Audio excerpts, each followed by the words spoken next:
Spain আর ইতিহাসের মাঝে অন্তরায় ইটালি। আজ পর্যন্ত কোনো দেশ অনি ডেলনি ট্রফি টানা দুবার জেতেনি। স্প্যানিশ আর্মাডা আবার বিশ্বসেরা হওয়ার পাশাপাশি দ্বিতীয়বার মহাদেশ সেরা হওয়ার পথে।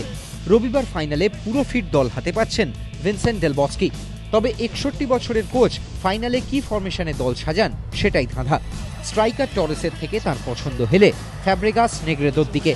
তবে তিকি টাকার বিবর্তিত চেহারাতেও লা ফারিয়া রোহার মাঝমাঠের ভরসা ইনিয়েস্তা, অ্যালোনজো, জাভি ত্রিভুজ। ইউরোয় এবার প্রথম ম্যাচেই 1-1 ড্র করেছিল দুদল। তবে প্রতিদ্বন্দ্বিতামূলক ম্যাচে প্রায় এক শতাব্দী ইটালিকে হারাতে পারেনি স্পেন। ইউরোয় 11 বারের সাক্ষাতে স্পেন জিতেছে মাত্র একবার, ইটালি 5 বার, আর বাকি 5 বার ড্র।